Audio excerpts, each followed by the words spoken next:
Hello, my name is David Bryan, and this is Curiosity Invited, a podcast inspired by endless curiosity. Tune in for an open-minded conversation about interesting and important things. Well, hello, everybody. Welcome to Curiosity Invited. I'm David Bryan, and today I have the great pleasure of speaking with someone who I don't know very much at all, named Michael Ashford. That name may be familiar to some people. He is a podcaster, a speaker, an author, a citizen journalist, a person attempting to do good in the world and encourage others to do likewise. Michael, welcome, and thank you for showing up here. And I want to make sure to mention that podcast. The podcast is The Follow-Up Question, and you can find it, as far as I can tell, everywhere. Everywhere. Everywhere. As we podcasters say, everywhere you get your podcasts. Everywhere you get your podcast, exactly. And he was. Is it still up or is it down? That former podcast, the Dad's Fitness podcast. Yeah, the Fit Dad Fitness podcast is no more. It's out there, like the shell of it is out there, but you can't get any of the Can't get it. episodes anymore. Yeah. Well, sorry to disappoint anybody Yeah. looking for that, but but that's not how I made contact or got into contact with Michael. Michael reached out to me after viewing one of my podcasts, I think with Daryl Davis and Jeff Scoop. Yes, sir. Daryl Davis, the musician by training and extraordinary human being by birth, no doubt. By nature, yeah. Yes, exactly. And who has spent many years reaching out to connect with people who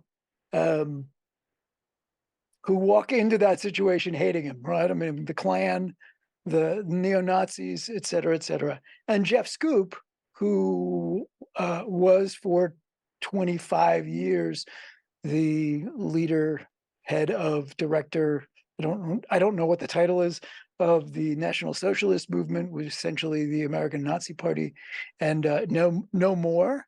And in fact, is really helps people now get out of the movement, and he too tries to make connections, help people make connections with people who they might not otherwise do that. And so let me ask you. So what do you hope will come out of this conversation? I mean, we've just shared, we have many intersecting lines in our past. We do. Exactly. Well, so maybe we can start with the follow-up podcast. So you are actively you are by day a marketing executive, a marketer, yes, right? You head marketer for a software company, but I don't know when it happens, but you are also this enthusiastic podcaster, blogger, et cetera, writer, and speaker. Had a couple of TED Talks, et cetera, et cetera. Yeah. So the podcast, why and what's it about, and why did we start it? Why the podcast? So let's go back to the summer of 2020. I'm sitting on the couch watching the nightly news with here in Denver with my wife, and we were watching at the time the riots that were happening all across the country, and including here in Denver, in the wake of the George Floyd murder. And we're going through that. We're also going through, every news story is either the riots or the presidential election, which was just like hateful and vitriolic and just like nasty. And then of course we were in the middle of a pandemic, so we were all shut off from each other. Right. And Right. We were watching the nightly news and seeing the angst, the anger, seeing the response to that from both sides, like some feeling that it was a cathartic moment for the US and some feeling as if it was a threat to the US and its democracy. I mean, depending on where you're coming from. And I was just talking with my wife about it, and I'm like, I don't. This feels really disappointing. This feels really deflating because I don't think this is who we actually are. Like when I talk to people face to face, it doesn't ever get to this point. Like, yeah, emotions may run high, but it never gets to the point where like we're fighting. We're enemies of each other. And me being the former journalist and the millennial that I am, uh, I was like, I have no idea what to do. I'll just start a podcast. So that's how the follow up question started, which was I want to.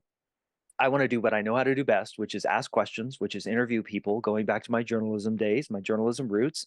And I want to get people from all different walks of life, all different perspectives I want to record my conversation with them and see if there's a way, if there are common threads that we can establish in just hearing people's stories, like getting beyond the Twitter 280 characters and getting down into the deep nuance and complexity of who people are, with a theory that if I did that, I could help us see that we're not as divided as we appear to be. And I think I've accomplished that. Like if over the course of coming up on 110 episodes of the show as we record this, David, I think that is coming to light. I think that's true. What I don't think is true is I don't think we like that at first pass. The idea of finding common ground with people we disagree with, like Oh most yeah. people don't like it. So I've had to kind of switch gears a little bit and talk more about, okay, maybe how do we communicate better across divides? Like let's maybe not lead with finding common ground. Let's just how do we communicate through conflict better? Just said. Say more about the sort of people not wanting to find common ground. You mean they want? You mean your experience of at least a bunch of people, right? I mean, nothing is everything, but of at least a bunch of people is that um, they really want to hold. They're getting something from holding tight to their ideas, principles, tribal affiliation, Yep, whatever it is, right? They're getting something from that. for sure. So, what do you think they're getting from that, other than charged up? Yeah, yeah. They're getting you hit on the tribal part. And that to me is really, really critical because to go and seek common ground with someone who your tribe has labeled other or the enemy or not like us, to go and seek common ground with those people is dangerous to you and your standing within your tribe. And your tribe could be your social media friend group or acquaintances. It could be your family. It could be your coworkers. I mean, whoever you define your tribe as, the people you ideologically align with, to lead with that curiosity and go and say, "Hey, you and I disagree, but I want to try and find ways that we can work together." We've been so conditioned a lot of by a lot of the people who I used to call colleagues in the journalism world, especially Mhm, at the national level. I don't consider them journalists. Actually, I call them media entertainers. mhm, But there are people that profit off of conflict entrepreneurs who profit off of our conflict, profit off of us staying in our tribes, profit off of us not trying to seek common ground and right, have constructive dialogue with each other when we disagree. yeah. So I mean, I drama sells, absolutely. yeah, Conflict sells. it is. It's a protective measure. It feels safe to stay in your tribe and not go seek common ground with other people. So So it did you is. have you had experiences on your podcast where you were trying to talk with people and it ended up being uh they don't really want any part of it? Thankfully, Or no. no, that's Thank, good. Thankfully, no. Yeah, more in the context of trying to build a following for that show has been difficult. I've made sure that I've brought people onto the show who I know are willing to go there with me. Right. That we don't always agree. I don't. An assumption that I sometimes fight with my show that I've heard from people is that everyone that I bring on my show, I agree with them on everything, and I simply don't. Mhm. In one of my TEDx talks, I reference a conversation that I had with a man named Andy Norman, who coincidentally I just scheduled today his follow up episode with. He's coming back to the show, but I'm a lifelong Christian. Andy is an atheist, and we had a fantastic conversation. I was really, really nervous and uncomfortable leading up to that conversation with Andy Really? because a lot of his ideas challenged me in ways that were, yeah, uncomfortable. Like he doesn't believe in the things that I believe in.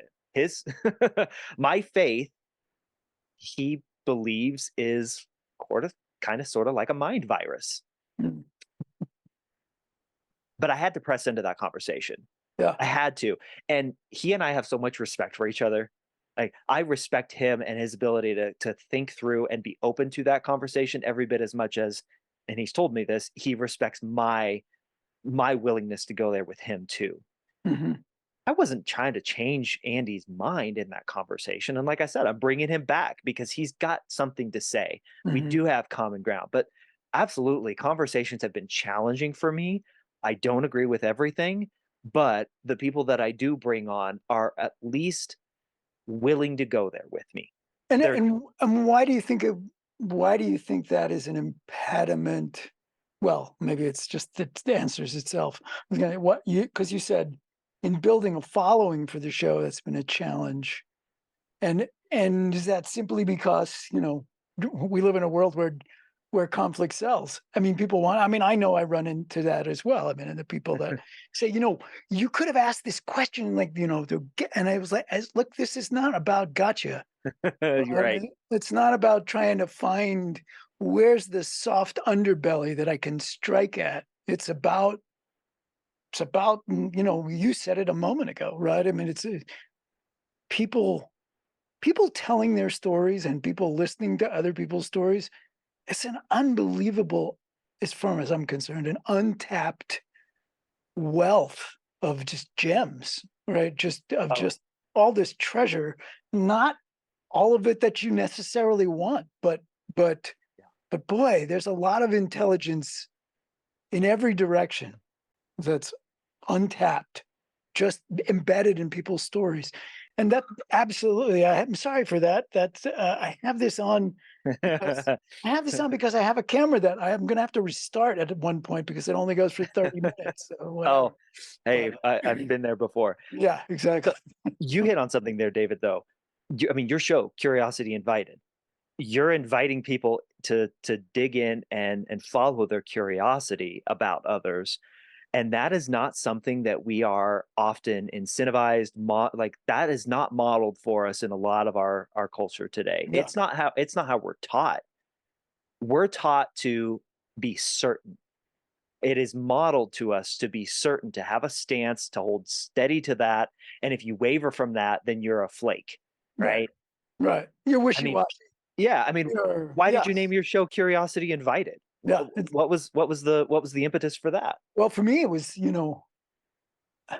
I've been in education. Most of my professional career was in education. Started a school, ran a school, teacher, blah blah blah, and and at some point, just looking at the world, looking at the demographics, looking at the speed at which things are moving, that the idea that we can prepare people now for their future became absurd. That realization that the world is moving at a speed was so then what is the goal of education? And for me, the answer was, to teach people to be curious about their world, to Mm, genuinely be curious about their world, about other people, about things they love and about things they don't love, and to ask questions of themselves, of the stuff, of the information, to ask questions. That's the, you know, that's the only way you can. be prepared to, like, that we used to tell the kids, like, look, we want you to know what to do when you don't know what to do. Like, what do you Ooh, do when you don't know what to do? ooh, that's I good. mean, isn't that Ooh, what that's good. education is? Because how am I gonna, like, if I could teach you everything you're gonna know, but you're gonna walk into, just like you have in your career, whichever one of your careers it is like, and you're gonna walk into something you've, unless you're really unlucky and have one of those jobs that, everything in advance. It's like you're gonna come in face to face over and over with situations you've never seen one of those before. So what do you do when you don't know what to do? And that's the so curiosity was it's the goal, right? I So love it. What's interesting is for so long, what you just described, David, has been labeled as the soft skills. yes, right, And it's been treated almost as if it were, oh, yeah, like those wishy washy things. right, My belief is it's because there's no right answer. It's been avoided because there's no way to be certain about what to do when you don't know what to do. I mean, right. we all just literally went through 2.5 years of not knowing what to do. Exactly. Right. And look at how many different responses there were to that situation, Yeah. and how many people, so much of it from my vantage point, just kind of taking a step back, so many people looking for certainty in a time and a place and in an environment and an experience where there was none to be found.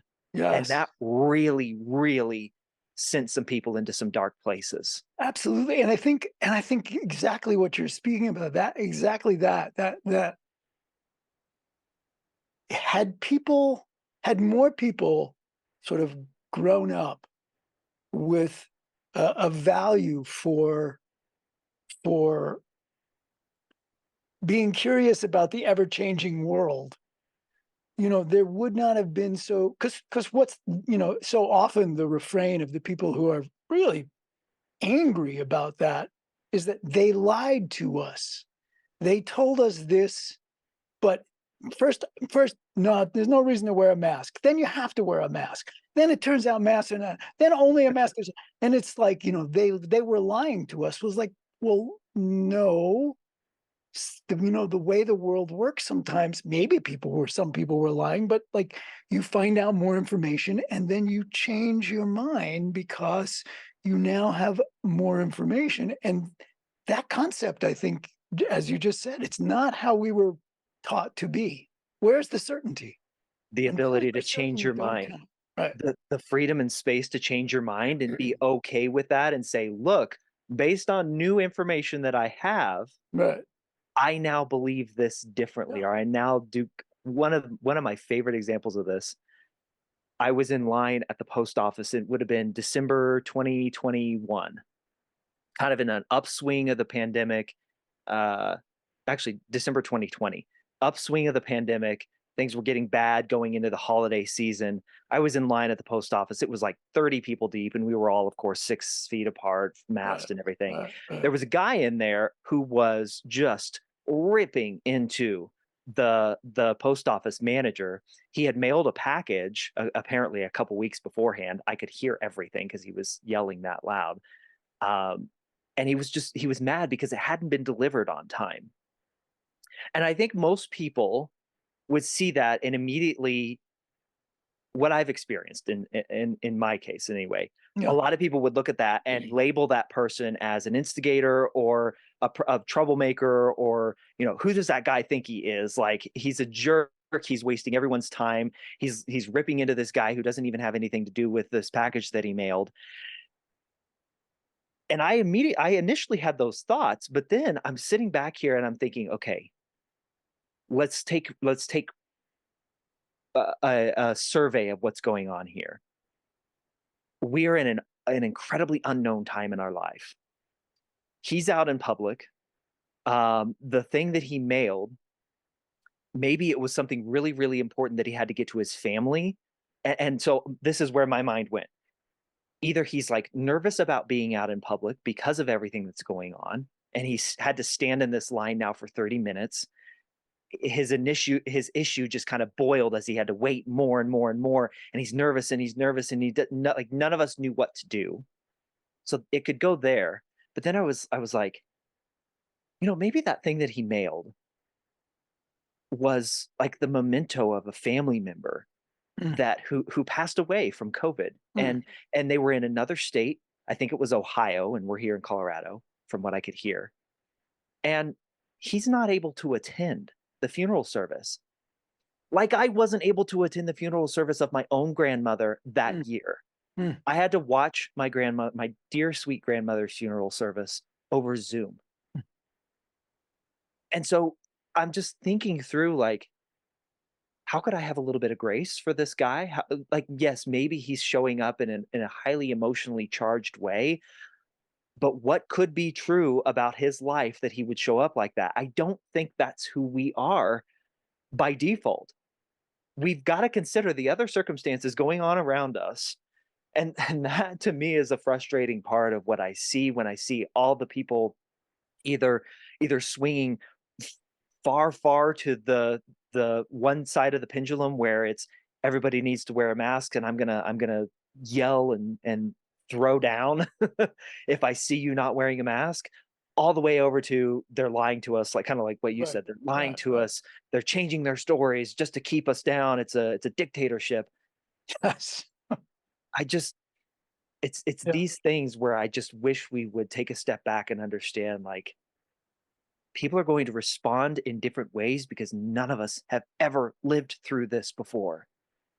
We just haven't. And we got to give some grace to each other for our responses, for the emotion that comes to the surface, and dig in and start asking questions of ourselves, about them, of them. Like go and actually engage in a conversation with somebody you disagree with.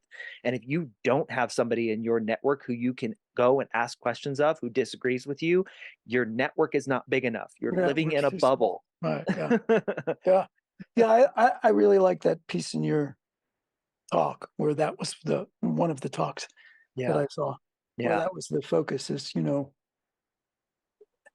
yeah, if your life is if you're surrounded by I mean, and, there's fabulous to be surrounded by people who love you and everything you do, everything that comes out of your mouth, they think is gold and they just and that's a wonderful thing, and if that's if that's the entirety of your life, well, maybe maybe you need to step out a little bit I because I heard it put this way, is your goal to vent or actually solve a problem?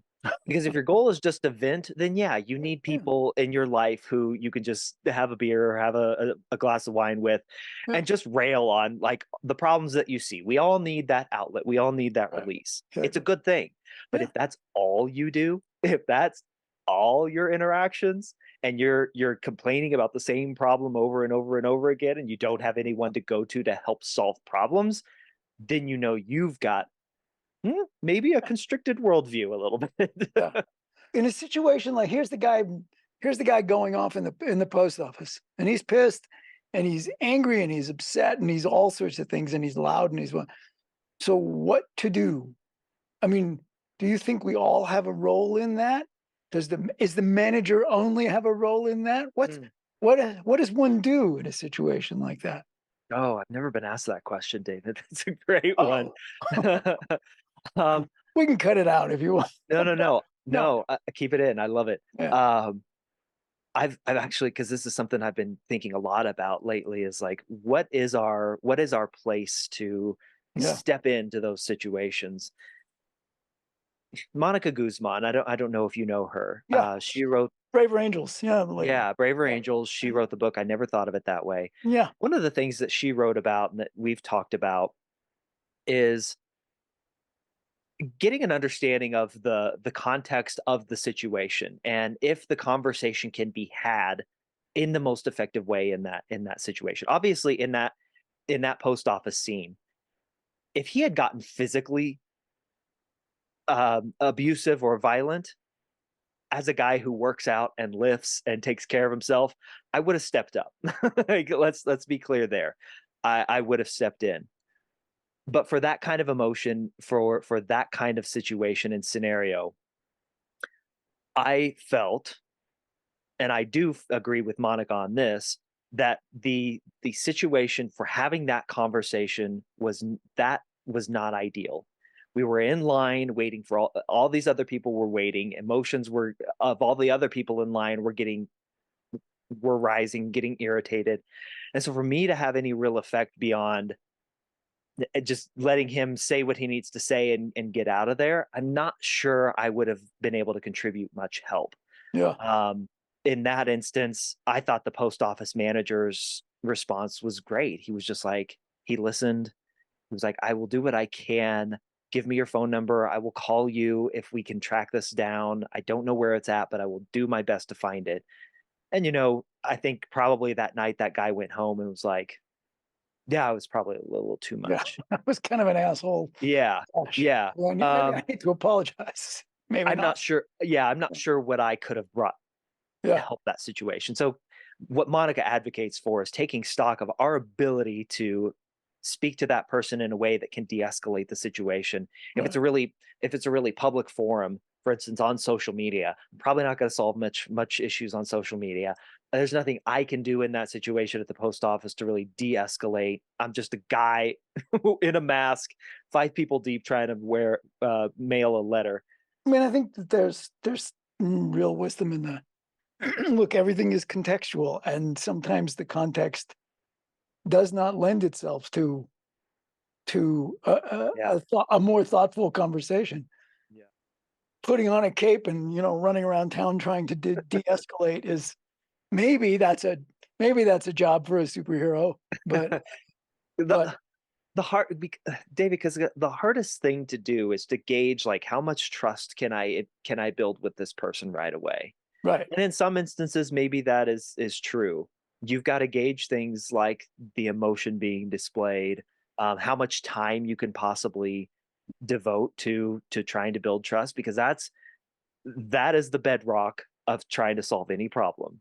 I'm not going to solve any problem. You're not going to solve any problem if trust has not been established first. mm, And getting an accurate gauge of, in the next 5 minutes that I'm in line with this guy, can I establish trust that will de-escalate the situation, that will just get him, because what's my goal too? I just want to get him out of line, or do I want to right, have him yeah, treat the store manager better? I don't know.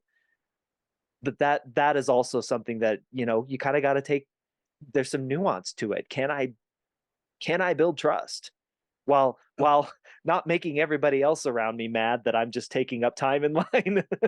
right. Yeah, it used to be just that guy. Now it's both of these guys. Now they're both going at I, it. just, I have an appointment. I don't know. And that's the Right. most frustrating part, I think, probably about the work that we do, is how often we have to say, I don't know. Yeah. Well, that's an interesting thing. The work that we do. So your work is, you think of what you're doing as work. I don't mean that as work, in that as if Yeah. it's drudgery, but but it's a meaningful contribution. You're doing something in the world that is well, I mean, I think I said it when like he's a person who's attempting to do good in the world and help others do that as well. And I think that's true. And what a great job that would be to have Yeah. in this world, right?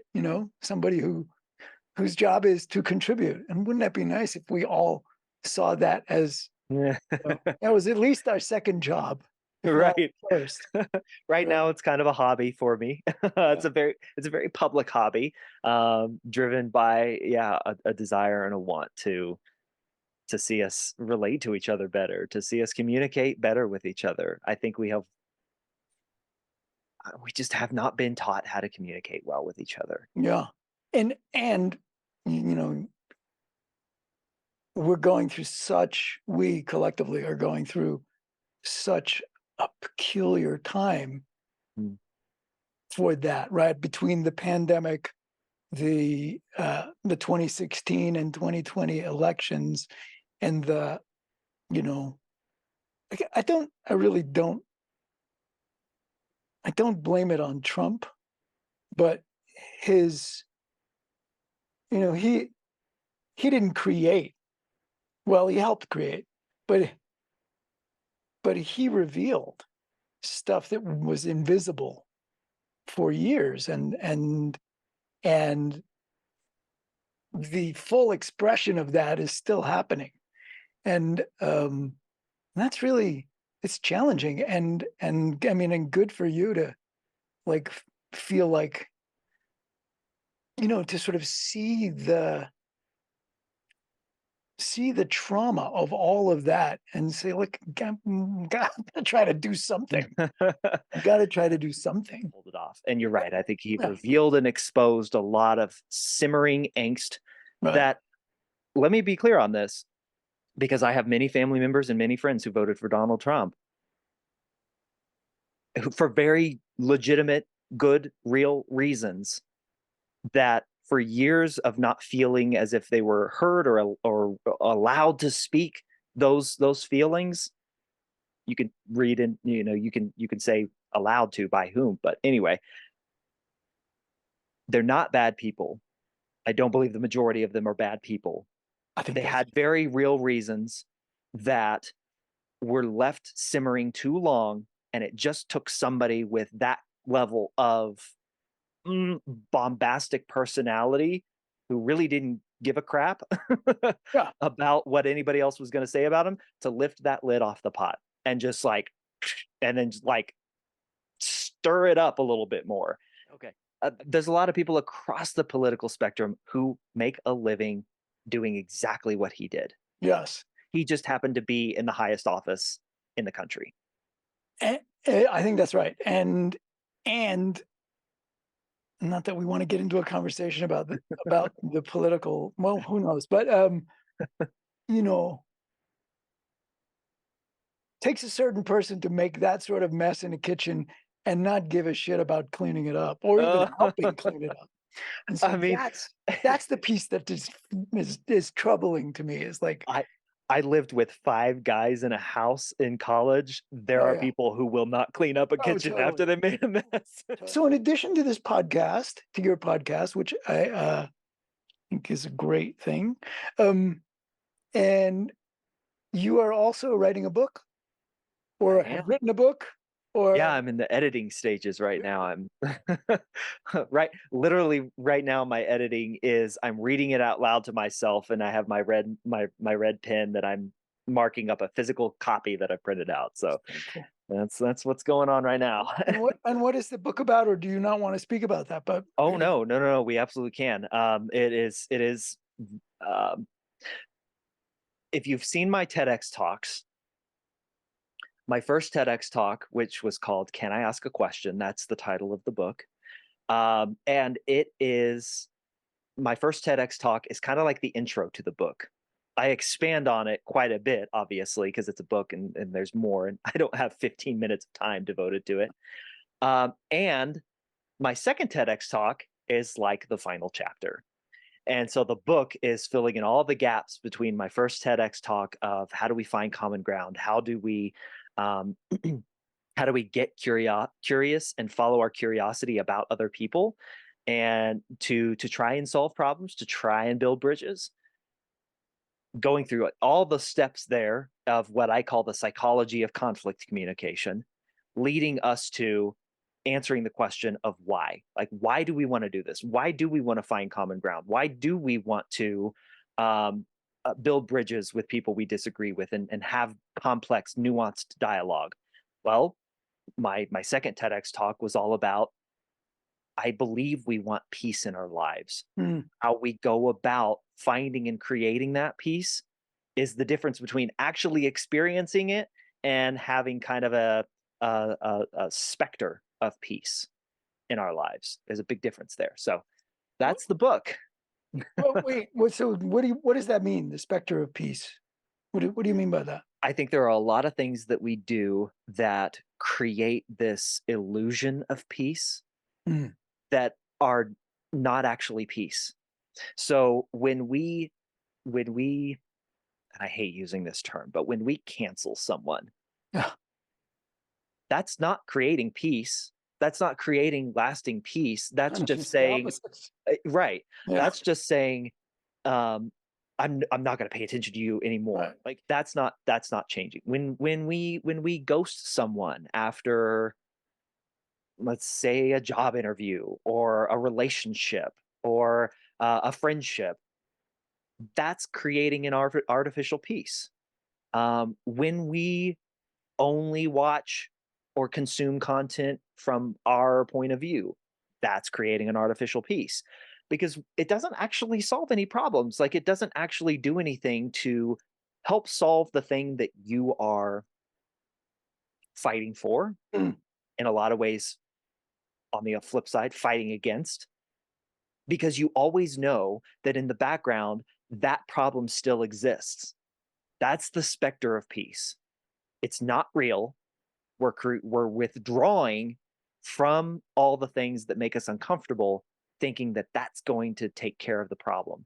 And all it does is it simmers, it festers, until it eventually boils mm. over when somebody comes along and takes the lid off the pot.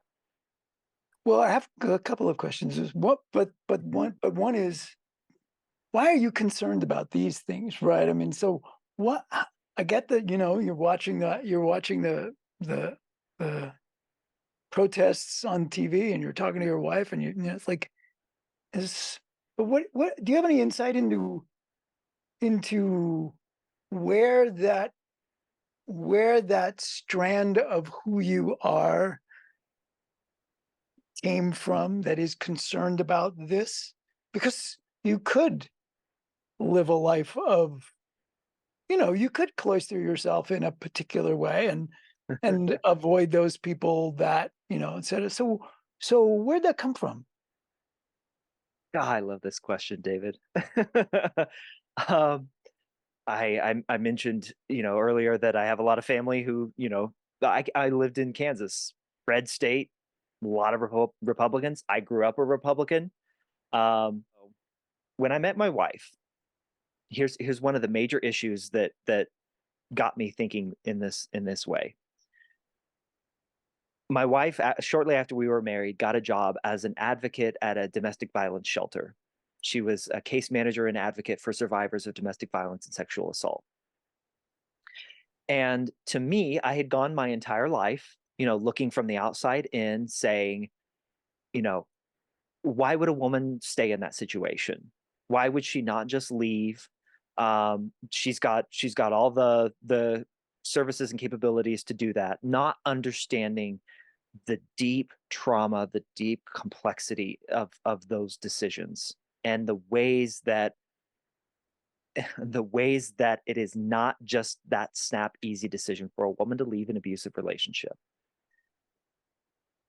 And my wife's hearing the stories that my wife would come home from work and tell me about, that radically shifted my the way I saw the issue, the way that I saw the responsibility in those scenarios of who should be responsible for for getting women out of violent relationships, for instance.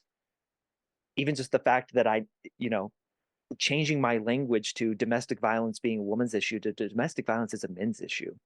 Even that perspective shift and her guiding me through that got me thinking, what else do I don't know? Mm, Like, what other issues, if I was like this blind to the intricacies and the nuance of what it takes for a woman to leave an abusive relationship, and how systems are set up to make it so very difficult for her to do that.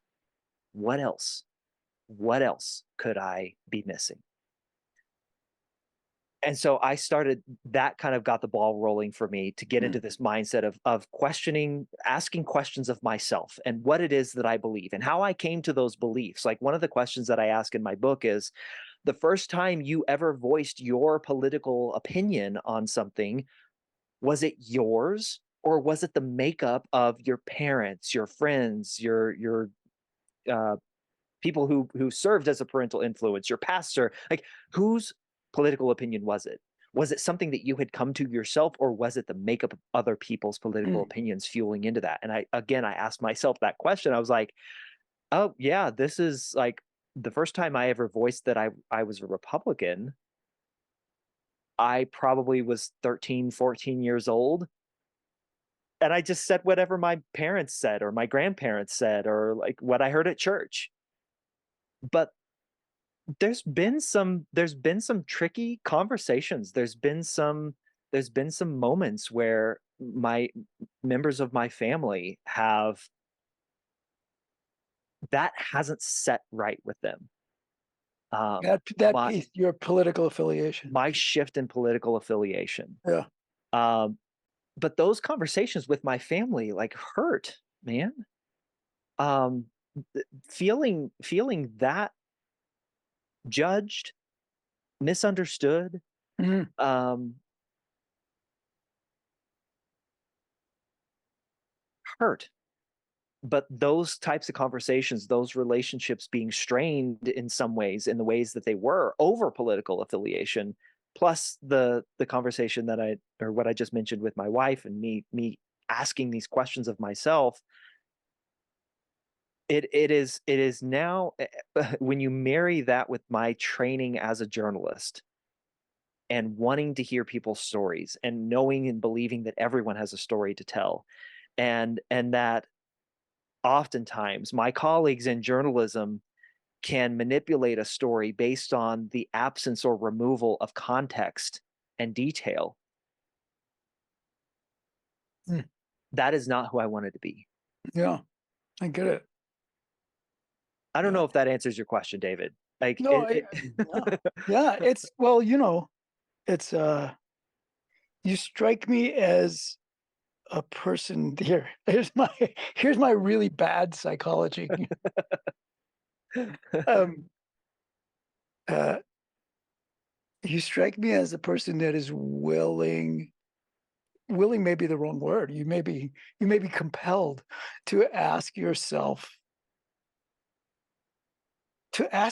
questions and take both the question and the answer seriously. It's that whoops, it's anybody can get around any question if they really want to and all. But but there are some people who, you ask a question or you hear something and it's kind of like the thread on your sweater Yeah, that you like, you just, oh God, there's a thread and you just sort of you want to get rid of it.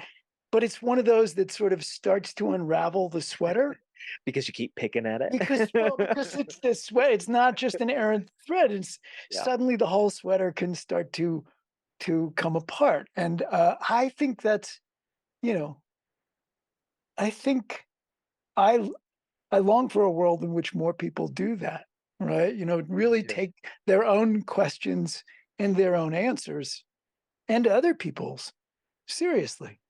And Me yeah, too. Me yeah, too. I know yeah, I sound exhausted and exasperated here, but it's a hope. It's not an exhaustion or an aspiration. right, It's a hope because I just know the quality of conversations and relationships that can be had when you approach division and divisiveness this way. yeah. I the thing that I have discovered the most in doing the follow-up question podcast and doing all the research and interviews that I've done for that show is the people who are are most willing and best able to have these difficult conversations are the people who have a level of self-awareness that they know that they can't possibly be right about everything 100% of the time. And so that unlocks their curiosity because they say, well, if I know I can't be 100% right, what could I be wrong about? I want to find out. I Mm, want to find out. And they first do that by asking questions of themselves.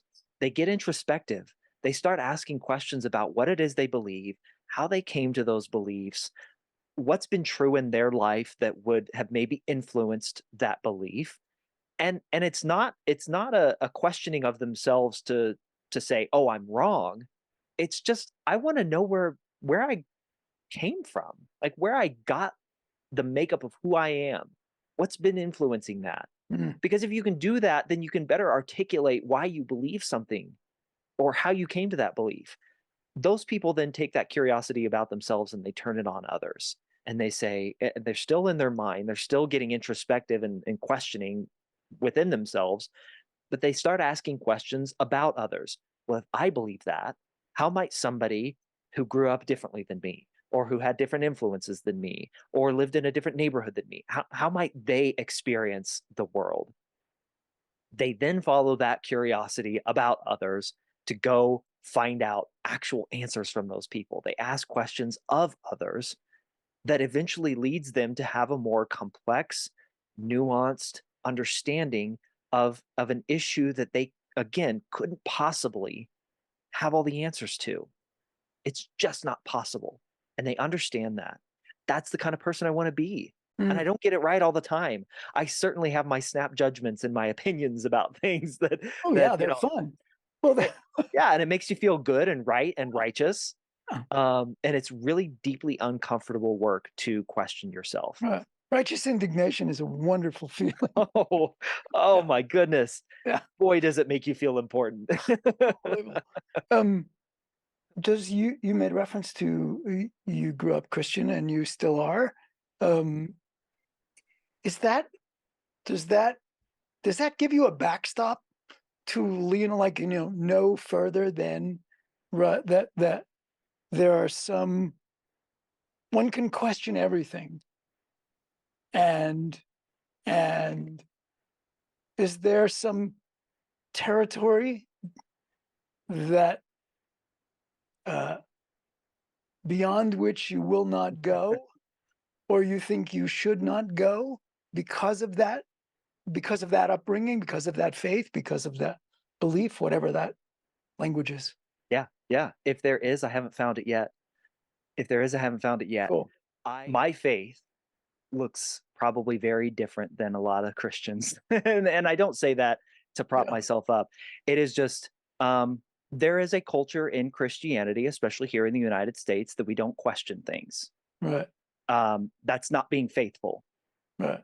I take the other tactic. I think God wants our questions. I Mm. think God wants our uncertainty because how could we how could we possibly be certain in an everlasting eternal God? Like if we got to the point where we weren't asking questions about what it means to believe, what our faith looks like, what the Bible says, what our relationship with Jesus looks like, what prayer looks like, how it's supposed to be done, how church is supposed to be done. If we get to the point where we're no longer asking questions about that, we have placed we have placed our God in a box and say you are no bigger than this. Right. And yet we claim to believe in a God that created the universe. It's interesting. It's I'm willing to go anywhere with you on that. I yeah. because that's exactly like I'm doing that right now with my faith. And I think a lot of the questions that I'm asking about my faith would be very off-putting to a lot of people. Because I'm questioning things that, I'm almost 39 years old now. For 35 years of my life growing up and being in church and growing up in church, we did not ask these questions. Right. Right. So let me give you an example. I know I'm speaking in like big terms here, but No, no, no, it's fine. one of the big questions that I'm asking myself, David, is the way that sin is defined by a lot of Christians is very very action oriented. You do this thing or you don't do this thing, and if you don't do this thing the right way, the way that the Bible says, or the way that your pastor says, that's living in sin. I have been exploring and kind of asking questions of myself, of God in prayer, of pastors who I know and trust, who I can have these kinds of conversations with. What if sin was actually the distance away from your relationship with God? What if living in sin was you were further away from having a relationship with God? And the closer you were to God, to having that relationship, to being in community with God, what if that made you less of a sinful person? And it because if you live in a relationship with God, then your life will look differently. Like let's take the 10 commandments. If you have a relationship with God, are you going to lust after someone else? Probably not. because you're going to see that they were divinely created. You're going to see that they have their own righteousness, their own bodily autonomy as a creation, as a created being. Are you going to murder? Well, no, you're not going to. Um, are you going to be greedy? Probably not, because you know that through your relationship with God, you've got sustaining all the sustainment that you need, and that you don't need these material things. You can want better for yourself, but it doesn't have to go into the greed. So one of the questions that I'm asking is, what is sin, and Mm, is it defined as the act of not doing something, or doing something that is not okay, or is it our distance from God? Just one of the, I yeah. know it's not perfect, but these are the questions that I'm willing to go in, and these are the questions that I am asking myself, because it is that deeply important to me. Hmm, that's great. Did you think you'd be speaking about this today?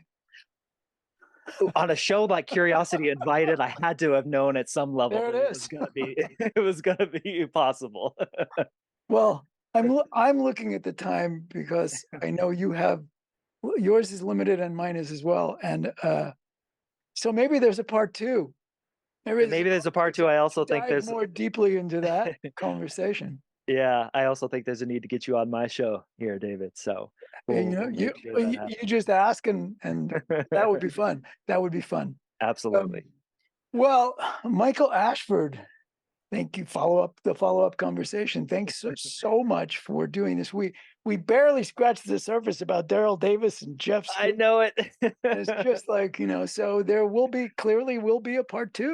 Let's Uh, do it, so because those two are some of great my biggest characters. inspirations. I mean, if you Yeah. want to understand the psychology of change, Yeah. go listen to them. Go listen to Absolutely. them talk. The willingness to, and what everybody knows is impossible. How could it possibly be that, those two fellows are friends, Yeah, or that, Daryl is friends with a former Grand Wizard? How could that be? And if that's possible, why are Democrats and Republicans fighting? What a stupid idea. So, you're asking some important questions there, yeah, David. exactly. Well, Michael, thank you. It's actually great to get to know you, and great to meet you. Absolutely. So Thank you, sir. so Yeah, thanks so much, and have a good rest of your day. absolutely. You too. All right. You too. Take care.